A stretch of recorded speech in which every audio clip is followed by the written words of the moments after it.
నా పేరు రాంపల్లి యాదగిరి గౌడు. హ్మ్. నేను వచ్చేసి మేడిపల్లి పిర్జాదిగూడ హ్మ్. విష్ణుపూర్ కాలనీలోని ఎంపీ కన్స్ట్రక్షన్ మా కన్స్ట్రక్షను. ఓకే. నేను చిన్న చిన్న చిన్న ఇండ్లు ఒక 60 గజాల కాంచి 150, 200 లోపు హౌజెస్ కట్టి సేల్ చేస్తుంటాను. ఎన్ని సంవత్సరాల నుంచి ఉన్నారండి ఈ ఫీల్డ్లో? నేను ఒక 10 ఇయర్స్ నుంచి రియల్ ఎస్టేట్ ఫీల్డ్లో. అవునండి. ఎట్లా ఉంది, ఎట్లా అనిపిస్తుంది ఇప్పుడు రియల్ ఎస్టేట్ గవర్నమెంట్ మారిన తర్వాత? 10 ఇయర్స్ నుంచి ఒక ఎత్తు అయితే ఇప్పుడు ఈ కొత్తగా ఈ ఈ ఒక 1 ఇయర్ నుంచి ఇంకొక ఎత్తు అయిపోతుంది. ఎందుకంటే ఇంత ముందుకు సరే కన్స్ట్రక్షన్ చిన్న చిన్న మేము కడుతుండేది అమ్ముతుండేది ఎప్పుడు ఆగింది అయితే లేదు. సరే మరి ఇప్పుడు కాంగ్రెస్ ప్రభుత్వం వచ్చిన తర్వాత రేవంత్ రెడ్డి వచ్చిన తర్వాత రేవంత్ రెడ్డి ఉచిత హామీలు ఇవ్వడం వల్ల హామీలు నెరవేర్చలేని క్రమంలో హైడ్రా ఒకటి తీసుకురావడము, జనాలు వేరే అంటే జనాలకు తెలిసేది ఇప్పుడు రుణమాఫీ అనుకుని రైతు బంధుకు ఇవన్నీ ఇవ్వలేక ఏదైతే హామీలు ఇచ్చిండో 6 గ్యారంటీలు ఇచ్చిండో ఆ గ్యారంటీలకి అమలు చేయలేక ఏమవుతుందంటే పబ్లిక్ మొత్తం వాళ్ళకి అర్థమయ్యే లోపే ఇప్పుడు హైడ్రా అనేది కొత్తగా తెర మీదకి తీసుకొచ్చిండు. హైడ్రా వచ్చేసి హైడ్రా అనేది ఎఫ్టీఎల్ అని బఫర్ జోన్ అని ఇప్పుడు ఏం లేదు. ఆల్రెడీ దానికి ఫస్ట్ నుంచే ఉంది, గత ఇన్ని సంవత్సరాల నుంచే ఉంది. కానీ ఇన్ని రోజులు అధికారులు ఏం చేసారు, ప్రతిదీ ఆ అధికారులే పర్మిషన్ ఇచ్చిండ్రు. అంటే సైలెంట్ ఉండి ఇక్కడ ఉన్న ఆఫీసర్లు ఏదైతే గవర్నమెంట్ ఆఫీసర్ మొత్తం పర్మిషన్లు ఇచ్చి హెచ్ఎండిఏ పర్మిషన్ ఇచ్చి హౌస్ నెంబర్ ఇచ్చి రోడ్ వేసి ఎలక్ట్రికల్ ఇచ్చి ప్రతిదీ వాళ్ళ దగ్గర ఉండి చేసి ఇప్పుడు ఈయన హైడ్రా తీసుకొచ్చి ఇప్పుడు కూలగొట్టడం ఎంతవరకు కరెక్ట్? దాని ఇంపాక్ట్ ఎంత పడుతుంది మీ రియాల్టర్ల మీద లేకపోతే రియల్ ఎస్టేట్ ఏజెంట్ల మీద? ప్రజెంట్ మేము ఆదివారం వస్తే కనీసము సాటర్డే రోజే సార్ మేము వస్తున్నాము మీకు కలవాలి, మీ ప్రాపర్టీలు ఎక్కడెక్కడ ఉన్నాయి, ప్లాట్లు ఓపెన్ ప్లాట్ ఉన్నాయా, ఇల్లులు ఉన్నాయా అని అడిగి మరీ అపాయింట్మెంట్ తీసుకొని మరీ వచ్చేది. ప్రజెంట్ ఇప్పుడు ఒక 2-3 కాల్స్ కింద రావట్లా, ఫోన్ చేసేటోళ్ళు లేరు కనీసం కూడా. అవసరం ఎవరు ఫోన్ ఏం చేయట్లా. ఎందుకు జనం అంటే కొనడానికి ఇష్టపడట్లేదా లేకపోతే గవర్నమెంట్ నుంచి ఏమన్నా లోపం ఉందా? ఇప్పుడు ఏ ల్యాండ్ క్లియర్ ఏ బఫర్ జోన్ ఏ ఎఫ్టీఎల్ తెలియట్లేదు కదా పబ్లిక్కి. ఇప్పుడు మంచి ఇప్పుడు విల్లాలు హెచ్ఎండిఏ పర్మిషన్లు ఇచ్చినాయే ఇవన్నీ ఎఫ్టీఎల్ బఫర్ జోన్లు అంటే గుల్లగొడుతురు. మరి ఇప్పుడు వీళ్ళు వచ్చి కొనాలంటే వాళ్ళకి ఇప్పుడు అవగాహన లేని వాళ్ళకు ఎడగొంటే ఏమవుతుందో అనేది, ఇప్పుడు ఒకటి ప్లాటో ఇల్లు కొనాలంటే ఊర్లో భూమి కానీ ఒక ఎకరాల భూమి వ్యవసాయ భూమి అమ్మి వీళ్ళు వచ్చి ఇక్కడ కొంటారు.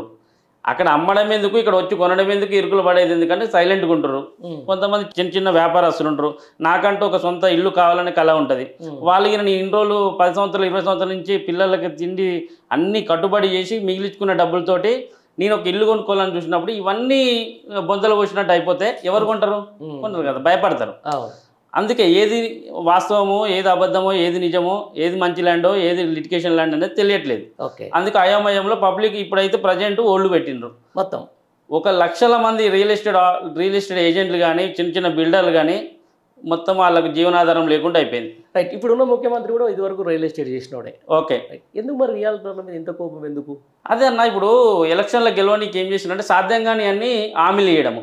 వాళ్ళు ఓవర్ హామీలు ఇచ్చి పబ్లిక్ను పట్టించుకోవడం, సచివాలయం రాకుండా కేసీఆర్ ఏం చేసిండో అవన్నీ గమనించి మార్పు కోరుకుందామనే ఉద్దేశంతో వీళ్ళు ఏదైతే ఉచితం అనగానే పబ్లిక్ ఏంటంటే అన్న మన తెలంగాణ ప్రజలు అంటే చిన్నగా ఇప్పుడే డెవలప్ అయ్యేటోళ్ళు వాళ్ళ ఉచితం అంటే అరే నిజంగానే కదా మార్పు కోరుతుంటే ఈ రేవంత్ రెడ్డి వచ్చి మాకేమైనా హెల్ప్ చేస్తడం అని అందరూ ఏం చేశారు, కాంగ్రెస్ ప్రభుత్వానికి చేశారు. ఆ హామీలు నెరవేరేటివి కావు. ఈయన వచ్చి అన్ని పబ్లిక్ నమ్మడము, నమ్మిన తర్వాత ఓట్లేసి గెలిపించడము, ఆ గెలిపించిన హామీలకు నెరవేరడం వల్ల ఇప్పుడు ఇవన్నీ పబ్లిక్లోకి వెళ్ళిపోతుంది. కాబట్టి రేవంత్ రెడ్డి కొత్తగా హైడ్రా అనేది తీసుకొచ్చినని నేను అంటాడు. మామూలుగా రాష్ట్రం అప్పుల ఉండొచ్చు ఏది ఉండొచ్చు, కానీ రియల్ ఎస్టేట్ నడిస్తే కొంచెం రాష్ట్రానికి ఆమ్దాన్ వస్తుంది కదా.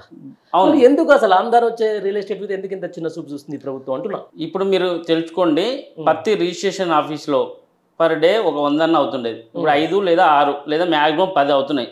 వాళ్ళకు ఏదైతే సబ్ రిజిస్టర్ అవుతుంది డాక్యుమెంట్ రైట్ అయితే నిద్రపోయే పరిస్థితి. ఎందుకు అంటే రియల్ ఎస్టేట్ బాగుంటేనే హార్డ్వేర్ షాపులు, ఎలక్ట్రికల్, ప్లంబర్, సిమెంట్ షాపులు, వైన్స్లు అనుకోండి, వైన్స్లు కానీ ఏ బార్లు కానీ ఏదైనా నడవాలంటే ఓన్లీ రియల్ ఎస్టేట్. అలాంటి రియల్ ఎస్టేట్నే దెబ్బతీస్తున్నాడు. ఇప్పుడు ధరణి అని చెప్పేసి మీరు ఇదివరకు గత గవర్నమెంట్ తీసుకుని వచ్చి ఓకే, దాని మీద ఏమైనా పరిష్కారం చూపించినప్పటి వరకు ఒక 1 ఇయర్ అవుతుంది ఆల్మోస్ట్, ఏం లేదు. ఇప్పుడు ఏదో కొత్తగా ఏదో చేస్తున్నారు, కానీ ఇంతవరకు అయితే ఏమైతే పబ్లిక్లకు రాలేదు. ఇప్పుడు మళ్ళీ కొత్తగా పెట్టి మళ్ళీ ఇబ్బంది పెడుతున్నారు. కొన్ని అప్పుడు ఒక నెల రోజులు రిజిస్ట్రేషన్ ఆఫీస్లో బంద్ చేసాయి. ఇవన్నీ పబ్లిక్ ఉపయోగపడేటట్టు ఏం లేవు, పబ్లిక్ నడ్డిడానికి తప్ప ఏం లేదు. అరే ఈ పబ్లిక్ ఈ హైడ్రా ఇప్పుడు ఫర్ ఎగ్జాంపుల్ హైడ్రా తీసుకొచ్చి రియల్ ఎస్టేట్ మొత్తము దివాలా తీసేటట్టు చేసిండు. ఇది ఒక్కటే సమస్య ఉందా? ఇప్పుడు స్కూళ్ళు ఉంటాయి, స్కూళ్ళలో కనీసం వాష్రూములు లేవు, కాంపౌండ్ వాళ్ళు, ఓ స్టేజ్ లేదు, ఏం లేదు. చాలా చేయాలంటే ఇప్పుడు హాస్పిటల్స్ విచ్చలవిడిగా కల్తీ ఫుడ్, కల్తీ మందులు ఎన్నిటి మీద ఫోకస్ పెట్టి పబ్లిక్లు ఉపయోగపడి చేయాలి. ఇది రియల్ ఎస్టేట్, దీంతో ఇన్కమ్ వచ్చేది, లక్షల మంది బాగుపడేది. ఇలాంటి మీరు తీసుకొని వాళ్ళు ఇచ్చిన పర్మిషన్లే, వాళ్ళు ఇచ్చినవి అన్నీ ఉన్నాయి, మళ్ళీ కూలగొట్టడం అయితే పబ్లిక్లో అయమయం నుండి ఎవరు ఎఫెక్ట్ అయితే మాకు పడుతుంది. అంతే. ఇల్లు కొనడానికి అయితే ఎవరు ఇష్టపడతలేరు, ప్లాట్ కొనడానికి ఇష్టపడతలేరు. మామూలుగా ఇప్పుడు ఈ రియల్ ఎస్టేట్కి సంబంధించిన దాంట్లో ఈ హైడ్రాకి సంబంధించి తీసుకొచ్చిన దాంట్లో కూడా కొంతమంది బడా బిల్డర్ను బెదిరించి వాళ్ళ దగ్గర నుంచి ట్యాక్స్ లేకపోతే కమిషన్లు తీసుకోవాలని చెప్పేసి కొంతమంది రియల్ ఎస్టేట్ ఏజెంట్ అంటారు. మీరేమంటారు? వాస్తవము. ఇప్పుడు వాస్తవానికి చేయాలనుకుంటే ఒక మంచి పని, సరే ఒక విధంగా ఒక కొత్తగా తీసుకొచ్చిండ్రు, సరే చేయాలన్నప్పుడు అందరినీ ఏకదాటిగా అక్కడ ఉన్న ఏరియాలు మొత్తము ఎన్నైతే ఉన్నాయో, ఏదైతే మార్కింగ్ ఉందో మార్కింగ్ లోపల ఎన్ని ఉన్నాయో అన్ని మాత్రం కొలగొట్టాలి. కొన్ని మాత్రమే కొలగొడతారు. కొన్ని మీడియాలో కొంతమంది మీడియాలలో ఇది ఇట్లా ఉంది, ఇది ఇట్లా ఉందని మరి విత్ ఎవిడెన్స్తో పాటు చెప్పిన వాటి దగ్గర ఓట్లే అంటే తీసుకున్నట్టే కదా. యాజ్ ఎ రియాల్టర్గా ఈ 1 year కాంగ్రెస్ గవర్నమెంట్ని ఎట్లా పనితనం ఎట్లుందంటే ఏం చెప్తారు? అట్టర్ ఫ్లాప్ అంటున్నాను. ఏం ఒరగవేసింది ఏం లేదు. అధికారంలో రానికి ఉచిత హామీలు ఇవ్వడం ఎందుకు, వాటిని కప్పిపుచ్చుకునేందుకు పబ్లిక్ని ఇంకా వేరు కొత్తగా తీసుకొచ్చి ఇప్పుడు ఇన్ని లేని ప్రభుత్వాలకన్నా పైన దిగొచ్చిందా? ఇంతకుముందుకు 70 సంవత్సరాలు పాలించింది కాంగ్రెస్ పార్టీ కదా.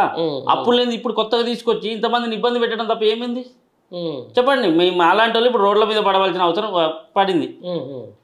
అవును. ఇప్పుడు ఒక రియల్ ఎస్టేట్ నడిస్తే అన్న దాదాపుగా ఒక దీని మీద శానిటైజేషన్ అయితేనేది, లేకపోతే సిమెంటు, స్టీలు, తర్వాత చాలా దీని మీద ఆధారపడి ఉంటుంది. దాదాపు ఎంతమంది ఉంటారు ఒక రియల్ ఎస్టేట్ మీద ఈ ఓన్లీ హైదరాబాద్లోనే?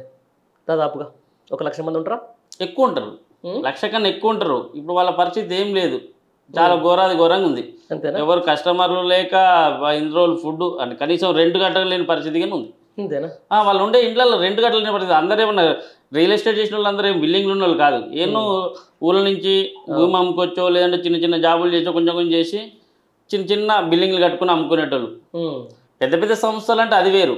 ఇది మెయిన్ పెద్ద సంస్థల మీద ఏం పడదు, ప్లస్ మా మీద అయితే చాలా పడింది. చిన్న 100, 150, 60, 70 గదాలు కట్టుకునే వాళ్ళ మీద మాత్రం చాలా భయాందోళన ఉన్నారు, ఎవరు కొనట్లేరు. రైట్. దీంతో పాటు ఇప్పుడు కొత్తగా అవుటర్ పరిధిలో ఉన్న గ్రామ పంచాయతీలన్నీ కూడా మున్సిపాలిటీలో లేకపోతే జిహెచ్ఎంసీలో కలుస్తామని చెప్పారు. దానివల్ల ఏమన్నా రియల్ ఎస్టేట్ కూతం దక్కుతుందా? సౌకర్యాలు సరిగ్గా లేనప్పుడు జిహెచ్ఎంసీలు కలిపి ఏం లాభం? ఒక రోడ్డు సరిగ్గా లేదు, డ్రైనేజ్ సిస్టమ్ లేదు, స్ట్రీట్ లైట్ లేవు కాబట్టి జిహెచ్ఎంసీలో కలుపుతామంటున్నారు. ఇప్పుడు అంటే ఏడవుతుంది. ఇప్పుడు ఎట్లుందంటే ఇప్పుడు సేమ్ కాంగ్రెస్ ప్రభుత్వం కనుక అధికారం రానికి ఎన్ని ఉచిత హామీలు ఇస్తారో అలాంటిదే అయిపోతుంది. ఇంతగానము చెయ్యాలి, డెవలప్మెంట్ చేసిన తర్వాత కలవాలి కదా. ఇప్పుడు కలిపితే ఏమవుతుంది, అక్కడ రోడ్లు లేవు, డ్రైనేజ్ లేదు, ఏం లేదు. ఇక పందులు, కుక్కలు విరిగి ఉన్నాయి, చాలా ఇబ్బంది ఉంది. కలపడం అయితే ఏం ఉపయోగం అయితే లేదు నా ఒపీనియన్. రైట్. 100 కోట్లు పోయింది గత ప్రభుత్వంలో ఇదే హైదరాబాద్లో కోకాపేట దగ్గర 1 ఎకరం. మరి 100 కోట్లు పోయిన హైదరాబాద్ మహానగరం ఈరోజు రియల్ ఎస్టేట్ దివాలా తీయడానికి ఈ ప్రభుత్వమే కారణమా, ఈ ప్రభుత్వ విధానాలు కారణం అంటే ఏం చెప్తారు? ప్రభుత్వ విధానాలు, వాళ్ళ నిర్ణయాలు. 3 కారణమే కంపల్సరీ. మరి ఇప్పుడు అదేనే 100 కోట్లు హైదరాబాద్లో 1 ఎకరం భూమి పోతే ఈరోజు మరి రియల్ ఎస్టేట్ ఏజెంట్లు అంతా ఎందుకు చెట్ల కింద కూర్చొని పత్తాలు ఆడవలసిన పరిస్థితి వచ్చింది? లేనిపోని ఇప్పుడు హైడ్రా మెయిన్ ఎఫెక్ట్. ఇప్పుడు హైడ్రా ఉపయోగం అంటే ఇప్పుడు నేనేమంటున్నా, హైడ్రా అనేది చాలా భయాందోళన చేస్తుంది పబ్లిక్ని. కొనే వాళ్ళని ప్రతి ఒక్కరికి హైదరాబాద్లో బతికే వాళ్ళకి ఒక సొంత ఇంటి కళ అనేది ఉంటుంది. కొనాలంటే భయపడతారు. అలాంటప్పుడు ఆడ 100 కోట్లు, ఇప్పుడు ఆ 100 కోట్లు తీసుకున్నాడు ఆడ ఇల్లు కట్టుకుని కాదు కదా, పబ్లిక్ అమ్మనికి. దాంట్లో ఒక విల్లా కట్టి, ఒక అపార్ట్మెంట్ కట్టి పబ్లిక్ అమ్మనికి. అలాంటి అపార్ట్మెంట్లో కొలగొట్టిన చూసినాం మనం. అలాంటప్పుడు ఎందుకు కొంటారు? అది ఇప్పుడు 50 కోట్ల కింద పోదు. భయం. ఇప్పుడు ఒక ఇల్లు, ఒక ప్లాట్ కొనాలంటే కనీసం 10 సంవత్సరాలు 20 సంవత్సరాల నుంచి కష్టార్జితము డబ్బులు ఆడబెట్టాలి, ప్లస్ లోను. ఈ 2 పెట్టి తీసుకుంటే అది వచ్చి కూలగొడితే ఏం చేయాలి? చనిపోయే తప్ప ఇంకేం లేదు. రైట్. దాదాపుగా 490 వెంచర్లకు సంబంధించి హెచ్ఎండిఏ పరిధిలో ఉన్నదని బ్లాక్ లిస్ట్లో పెట్టినట్టు మొన్న దీంట్లో పెట్టారు, హెచ్ఎండిఏకి సంబంధించి సైట్లో పెట్టారు, మన తర్వాత డిలీట్ చేశారు. దాని ఇంపాక్ట్ ఏమైనా పడుతుంది అంటే బ్లాక్ లిస్ట్ ఎట్లా పెట్టారు? గతంలో ప్రభుత్వంలో ఉన్నప్పుడు అధికారులు అందరూ కూడా దానికి పర్మిషన్ ఇచ్చి ఇప్పుడు బ్లాక్ లిస్ట్లో పెట్టడానికి కారణం ఏంటి? కమిషన్ల కోసమా లేకపోతే కావాలనా? కంపల్సరీ కమిషన్ల గురించి ఏంటంటే వీళ్ళని బెదిరియడం. ఇప్పుడు హైడ్రా అనేది హైడ్రా వల్ల హైడ్రానోమో మనకు తెలిసింది, తెర వెనుక నడిచేది వేరు.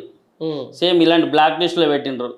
అక్కడ ఎక్కడైతే ఆ లేఅవుట్ చేసిన వాళ్ళు కొన్ని కోట్లు పెట్టి ఇన్వెస్ట్మెంట్ చేస్తారు, కొన్ని అప్పులు తెచ్చుకుంటారు. అవన్నిటి వల్ల అరే వీళ్ళు బ్లాక్ లిస్ట్లో పెట్టరు, ఏదో ఒకటి సెటిల్మెంట్ చేసుకుంటే అయిపోతుంది, లేదంటే మనం అమ్ముకోలేని పరిస్థితి, మనం ఏం చేయలేము, ఇబ్బందులు పడతాము అనేది ఎంతో అంత ముట్ట చెప్పడం అనేది జరుగుతుంది అని నేను అనుకుంటున్నాను. ఈ 1 year కాలంలో ఎన్ని ప్లాట్లు అమ్మారు? నేను ఏం అమ్మలే స్టిల్. ఏదైతే ఒక గత 8 నెలల నుంచి అయితే ఇంతవరకు ఏం అమ్మలే, అస్సలు ఏం లేదు. మరి ఎట్లా నడుస్తుంది వ్యవస్థ?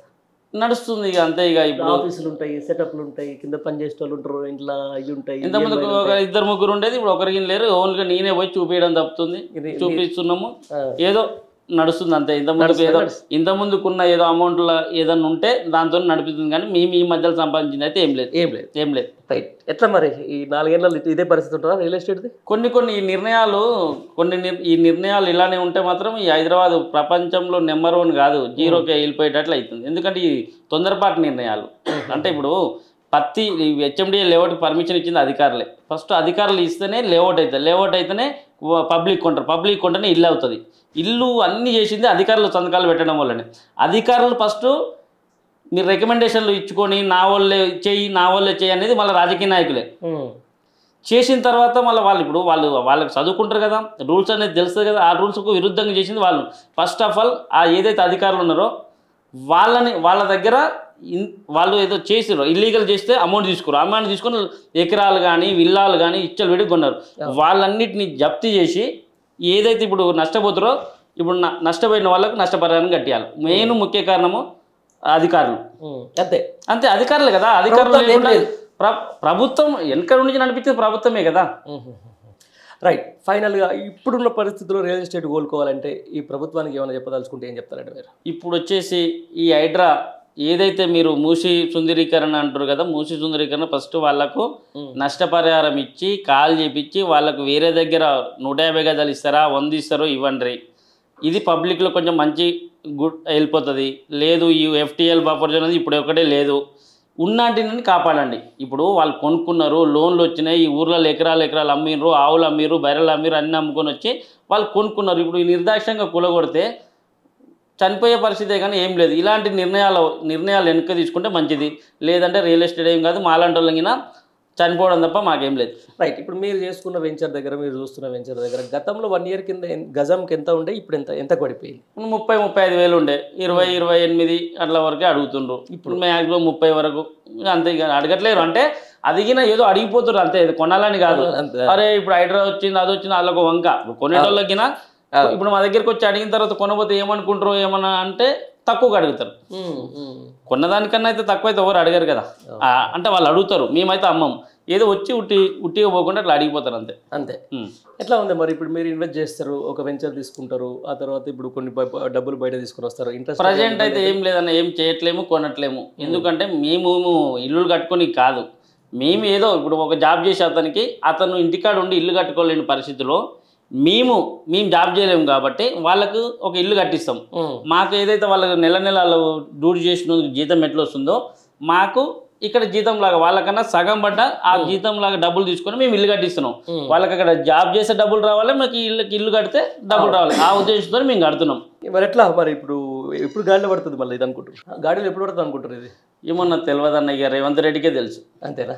మేమైతే అయోమయంలో ఉన్నాం.